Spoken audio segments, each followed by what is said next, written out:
Verbos auxiliares. Qual a lógica por trás de do, does e did? Quando eu uso cada um? Primeiramente, como o próprio nome diz, eles são verbos auxiliares. Ou seja, eles auxiliam. Eles serão usados em conjunto com o verbo principal, o main verb. E assim poderemos criar as verb phrases, ou frases verbais. Por exemplo, I like dogs. Qual é o problema com essa frase? Nenhum, ela está certa, mesmo não tendo um verbo auxiliar. Mas por que então eu usaria um verbo auxiliar numa frase que não precisa? Digamos que eu queira dar ênfase ao fato de like dogs. I do like dogs. Percebem aqui? Eu enfatizei. Eu dei uma ênfase ao verbo like. Eu o auxiliei a ter um sentido mais forte.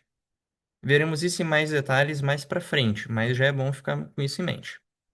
Agora, começando do início. Quando eu tenho o que chamamos de simple present, o presente simples, eu corro, tu corres, ele corre, os verbos auxiliares aparecerão principalmente em frases com afirmações negativas ou perguntas. Por exemplo, I do not study at night. Ou também usando o que chamamos de contração, onde eu junto o do mais o not, I don't study at night. Mais um exemplo. She does not like fish. Novamente, juntando does com not, she doesn't like fish. Por que eu tenho esses dois exemplos? Veja bem a estrutura dessas frases. Numa afirmação, eu tenho um sujeito, um verbo auxiliar e o verbo principal. Agora vamos ver esses outros dois exemplos. Questões. Do you have time? Does he drive? Vejam só.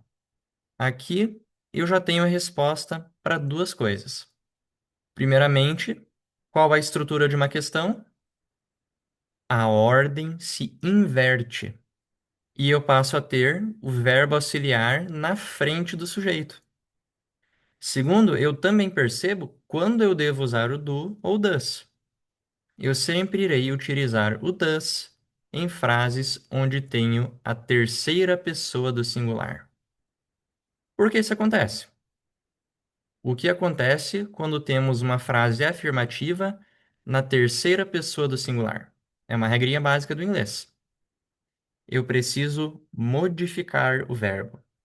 Então, I watch TV, na terceira pessoa, he watches TV. Mais um exemplo, you drive, she drives. E como é que vai ficar o verbo auxiliar nesse caso? Ele também será modificado. Veja só, do passa a ser does. O does é usado sempre que eu tenho a terceira pessoa do singular. Porém, quando eu tenho esse verbo auxiliar e a frase é em terceira pessoa, apenas o verbo auxiliar será modificado e o verbo principal permanece sem alteração. Por exemplo, he watches TV. Does he watch TV? Percebam o que eu fiz aqui. É como se o do puxasse essa modificação e deixasse o verbo principal inalterado. Essa é a estrutura de uma verb phrase. Mas agora, quais são as utilidades práticas de um verbo auxiliar? Veja esse diálogo como exemplo. Does he drive? No, he does not drive. Agora vamos ver o verbo auxiliar sendo utilizado para uma de suas funções.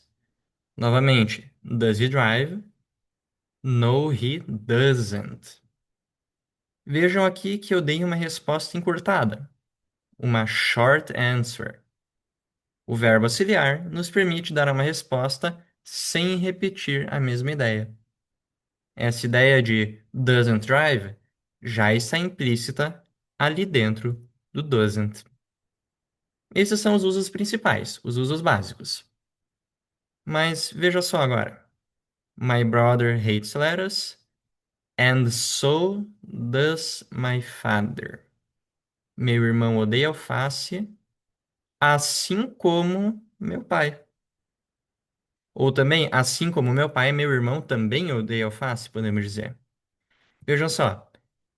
My brother hates lettuce e my father hates lettuce também. Aqui conhecemos mais um uso para os verbos auxiliares. Eles expressam similaridades e diferenças. Veremos isso acontecendo com frequência quando essas duas palavrinhas aparecem, so e neither, que têm vários significados, mas nesse caso e nesse contexto podem ser traduzidas para assim como e nem. Veremos um outro exemplo. My brother doesn't like lettuce, neither do I. Meu irmão não gosta de alface, nem eu. E veja só, aqui vemos novamente a short answer acontecendo. Odiar alface, hate lettuce, está implícito dentro do do. Agora, vejamos outros modos de utilizarmos o do e does. O did já vai aparecer, não nos esquecemos dele. Mas temos as seguintes frases: I do travel by bus. I really do. Veja só, aqui nos conectamos com o início do vídeo. Do está auxiliando travel, dando ênfase a essa afirmação. Tanto que eu repito logo depois, I really do.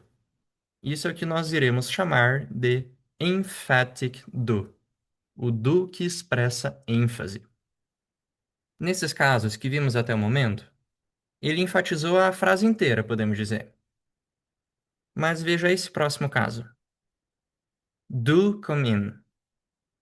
Imagine que um amigo seu peça permissão para entrar na sua casa. E você faz questão que ele entre. Não, vem, pode entrar, chega aí. Percebem? Do come in.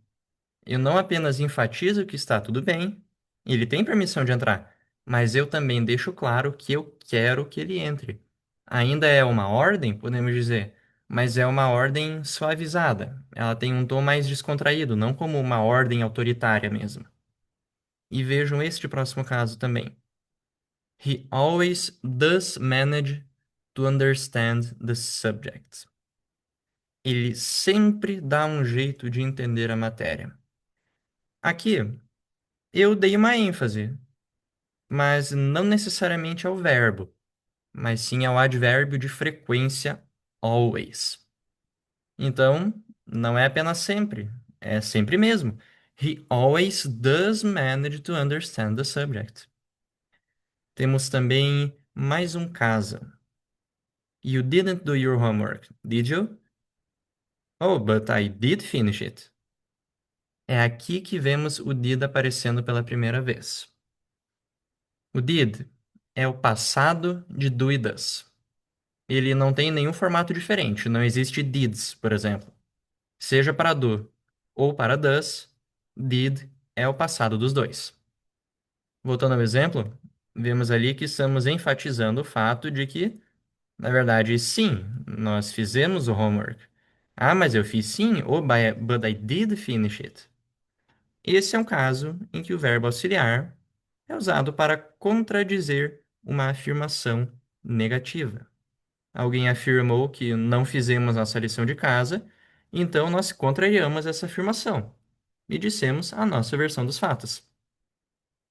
Mas e quando ouvimos uma afirmação negativa e queremos um esclarecimento, como Mike didn't steal the keys?